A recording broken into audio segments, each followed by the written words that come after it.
যাকেই বলি পাহাড় কেটেন না, বলে একটু শুধু কাটবো। হ্যাঁ, তো এই হচ্ছে অবস্থা। এবং বিশ্বাস করেন পাহাড় কাটাটা একটা টম এন্ড জেরির খেলার মতন হয়ে গেছে আমাদের জন্য। সকালবেলা অভিযানে পাঠাই, সকালবেলা অভিযানে গিয়ে সব রিপোর্ট কিন্তু একরকম হয় আমাদের। অভিযানে গিয়েছি, ভেকু আটক করেছি, ওই সময় ওইখানে সবাই পালিয়ে গেছে, কাউকে গ্রেফতার করা সম্ভব হয়। নদীগুলোকে বাঁচিয়ে দেওয়া তো একদিনের কাজ না, কিন্তু নদীগুলোকে না বাঁচালে আমরা কি বাঁচবো? নদী বাঁচানো অসম্ভব কোনো কাজ না, সম্ভব। আমরা কাজটা শুরু করে দিয়ে যেতে পারবো, কিন্তু শেষ তো করে যেতে হবে। আপনি দেখেন এই শ্যামপুর বলে একটা জায়গা আছে, সেখানকার সকল ডাইং ফ্যাক্টরি তাদের সকল বর্জ্য বুড়িগঙ্গায় ফেলছে। এটা আমরা আজকে কত বছর যাবৎ শুনে আসতেছি, অনেক বছর যাবৎ শুনে আসতেছি। আমরা কঠিনতম আইনি লড়াই দিয়ে হাজারীবাগ থেকে ট্যানারি সরাতে সক্ষম হলাম সাভারে। কি লাভটা হলো? সেখানে গিয়ে তারা আবার দূষণ করছে। কিন্তু এই দূষণ কি নিয়ন্ত্রণে আনা সম্ভব ছিল না বা সম্ভব না? সম্ভব। তো এটার জন্য পারসিস্টেন্স এবং একদম কমিটমেন্টের জায়গা থেকে আমাদের অ্যাকচুয়ালি নড়ার আসলে কোনো উপায় নেই।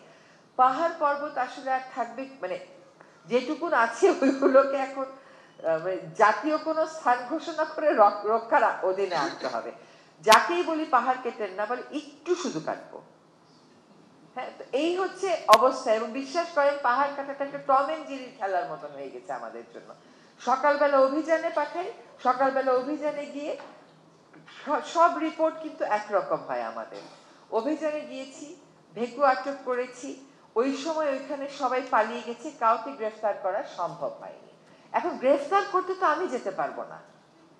এই যে এত বছরে যে আমরা একটা রাষ্ট্রীয় কাঠামো তৈরি করেছি, এই রাষ্ট্রীয় কাঠামো এইভাবেই তো রিপোর্ট দেয়। হঠাৎ করে যদি আপনি বলেন যে না এই রিপোর্ট মানবো না, কাউকে না কাউকে গ্রেফতার করে আনতে হবে। তো আমি গিয়ে চট্টগ্রামে বললাম যে এবার থেকে আর শ্রমিককে গ্রেফতার করে আনবেন না, মালিকের নামে মামলা দিবেন, মালিককে গ্রেফতার করবেন। সেখানে দেখলাম চট্টগ্রাম শহরে পাহাড় কাটা কিছুটা কমেছে, কিন্তু এখনো পর্যন্ত কোনো মালিককে কিন্তু গ্রেফতার হতে দেখলাম না। এখন সব কাজ তো আমার পক্ষে সম্ভব না, আমাদের হচ্ছে নীতি নির্ধারণী, কথা বলা, নির্দেশনা দেয়া, কিন্তু এই কাজগুলো বাস্তবায়িত হচ্ছে। অন্তত কয়েকটা দৃষ্টান্ত আপনাদের জন্য সৃষ্টি করে রেখে যেতে চাইব। দেখেন ইটভাটা নিয়ে আমরা সবসময় কথা বলি। গত নভেম্বর থেকে এই ফেব্রুয়ারি পর্যন্ত মানে মানুষের যে কষ্ট এবং আর্তনাদ, সেটা হচ্ছে তার কারণ। আমি এটার সাথে সম্পূর্ণ একমত। এক রাজুকের পক্ষে বা উন্নয়ন কর্তৃপক্ষগুলোর পক্ষে সমস্ত এলাকাকে, আপনি যদি শুধু রাজুকই দেখেন, আপনি দেখেন তার জিওগ্রাফিক কভারেজ কতটুকু, এইরকম ভৌগোলিক কভারেজ ম্যানেজ করার মতো রাজুকের সামর্থ্য আছে? তা তো নেই। কাজে প্রত্যেকটা সংস্থাকে তো ক্ষমতায়িত করতে হবে, এবং ক্ষমতায়িত করার পর্যায়ে যে আপনাদের মতন পেশাজীবীদেরকে অবশ্যই সেখানে একটা স্থান দিতে হবে, যাতে করে নারায়ণগঞ্জের ফাইল, সাভারের ফাইল, কেরানীগঞ্জের ফাইল আর রাজ্যকে কেন আসতে হবে? আমরা প্রত্যেকটা সংস্থাকে কেন ক্ষমতায়িত এবং কেপেবল করব না? সেখানে মানে ওভারসাইটের একটা পাওয়ার হয়তো রাজুককে দেয়া যায়, কিন্তু সেন্ট্রালি যদি সমস্ত কিছু নিয়ন্ত্রণ করার চেষ্টা করা হয় ঢালনাই তলোয়ার নাই নিধিরাম সর্দারের মতো, তাহলে তো পারা যাবে না। রাজুককে আপনি যখন বলেন তারা অনেক, রাজুক তো আমাদের সকলেরই, মানে আপনি রাজুকে চাকরি করেন না না করেন, রাজুক তো আপনাকে ওন করতে হবে। এটা একটা পাবলিক ইনস্টিটিউশন। সেখানে দেখেন আপনারা বলবেন যে আমার তো ইন্সপেক্টরের সংখ্যা খুব কম। আমিও ফেস করি, আমার ম্যাজিস্ট্রেটের সংখ্যা হচ্ছে 6 জন। দেশে শুধুমাত্র অবৈধ ইটভাটার সংখ্যাই হচ্ছে 6,500। তো 6 ম্যাজিস্ট্রেটকে আমি ঢাকা সহ বাংলাদেশের কোন কোন কান্ট্রিতে পাঠাবো? তারপরেও 18 কোটি মানুষের দেশে জনসংখ্যা should not be an issue. যে এত এত প্ল্যানাররা বেরোচ্ছে, লেখাপড়া করে বেরোচ্ছে, স্থানীয় পর্যায়ে বিকেন্দ্রীকরণের মাধ্যমে তাদেরকে কিন্তু ঠিক জায়গায় বসিয়ে আমরা প্ল্যানিং এর প্রসেসটা ঠিক করতে পারি। আমরা একটা খুব সুন্দর ধরেন স্পেশাল প্ল্যানিং করলাম, প্রতি ইঞ্চি জমিকে প্ল্যানিং এর আন্ডারে আনলাম, কিন্তু মুশকিল হচ্ছে এটা দেখবার জন্য তো স্থানীয় পর্যায়ে লোক লাগবে। আপনি এখন যেখানেই যান, ঢাকা শহর থেকে যেই ডিরেকশনেই যান হাইওয়েতে, চতুর্পাশেই দেখবেন ধানের জমির মধ্যে একটা করে সাইনবোর্ড আছে, সবগুলো জমি কোনো না কোনো কোম্পানি কিনে নিয়ে ফেলছে। তো এটা তো দেখতে, এটা লোকাল লেভেলে দেখতে পারতে হবে, এই উপর থেকে তো দেখতে পারা এটা সম্ভব না। আই ফুললি এন্ডোর্স যে আমাদেরকে আসলে বিকেন্দ্রীকরণের জায়গায় পৌঁছাতে হবে। পরিবেশ অধিদপ্তরে আমি কাজ করতে গিয়ে দেখেছি, আমি তো অনেক বছর যাবতই পরিবেশ অধিদপ্তরের সাথে কাজ করি, ওখানে আসলে পরিবেশ বিষয়টা জানে,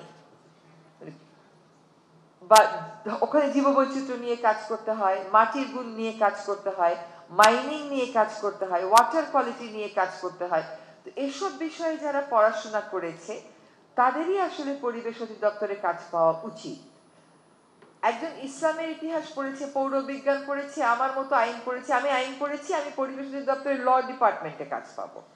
কিন্তু টোটালি আনরিলেটেড একটা সাবজেক্ট যদি ওখানে পোস্টিং দিয়ে দেওয়া হয়, তাহলে তো সে এক হচ্ছে বুঝতে পারবে না, দুই হচ্ছে 3 বছর পর পর তার ট্রান্সফার হবে। 3 বছরের মধ্যে যদি কোনো কারণে আবার যিনি ডিজি থাকেন বা যিনি মন্ত্রী থাকেন বা উপদেষ্টা থাকেন তাকে অসন্তুষ্ট করে ফেলে, সঠিক কাজেই হয়তো সিদ্ধান্ত দিয়েছে, 3 বছরও তো থাকতে পারবে না। কাজে আমি মনে করি যে বিশেষায়িত জ্ঞান দরকার, এমন প্রতিটা বিষয়েই ক্যাডার হওয়া উচিত। আমি কিন্তু অলরেডি সরকারকে লিখেছি যে আমার পরিবেশ অধিদপ্তরকে একটা আলাদা ক্যাডারে নিয়ে আসা উচিত। সরকারের একটা নিয়ম, একটা সিদ্ধান্ত আছে, তারা নতুন করে ক্যাডার করবে না, এটা হচ্ছে পূর্ববর্তী সরকারের সিদ্ধান্ত। আর আমাদের তো সীমিত সময়, এর মধ্যে প্রায়োরিটি সেট করে আমাদেরকে আগাতে হচ্ছে। এখন আমি আমার ক্ষেত্রে লিখেছি, আমিও মনে করি যে আপনাদেরও আসলে এটা বলতে হবে যে প্ল্যানিং এর কাজ প্ল্যানাররাই বুঝবে, এটা সকলকে দিয়ে সম্ভব না। এখন দেখেন, প্ল্যানার আপনি নিয়োগ দিলেন, কিন্তু প্ল্যানার নিয়োগ দেওয়ার পরে যদি আপনি প্ল্যানারের কথাটা না শুনেন, এখন তো রাজুকে প্ল্যানার আছে, তারা কি মূল্যায়িত হচ্ছে? তাদের কি সেই পরিমাণ ক্ষমতায়ন করা হয়েছে আইনের মাধ্যমে? যে পরিমাণ ক্ষমতায়িত হলে রাজুক যখন একটা আবাসন প্রকল্পের প্ল্যান আনে, সে তখন বলতে পারবে যে এটা রং, এটা সুইসাইডাল, এখানে এই এই জিনিস বদলানো দরকার, বা এটা ভালো। আমি সেরকম প্রক্রিয়া আসলে রাজুকে এখনো দেখি নাই। তো আই উড সে যে আমি আপনাদের দাবিগুলোর সাথে দ্বিমত করার তো কোনো কারণ নাই। আর এখন একটা বিশেষ মুহূর্ত, আপনারা যদি এখনই সঠিকভাবে একটা অ্যাডভোকেসি প্ল্যান করে ফেলেন এবং সঠিক জায়গা মতন বার্তাটা পৌঁছাতে পারে, অন্তত কাজটা শুরু হোক। কারণ সবচাইতে অবসবাসযোগ্য নগরীকে বাসযোগ্য করা একদিনের কাজ না, কিন্তু সঠিকভাবে যদি পরিকল্পনাটা থাকে, সঠিকভাবে যদি নীতিটা থাকে, সংস্থাগুলোকে ক্ষমতায়িত করা থাকে আর লোকবল থাকে, তাহলে জনগণকে সাথে নিয়ে এই কাজটা শুরু করে যাওয়া আমাদের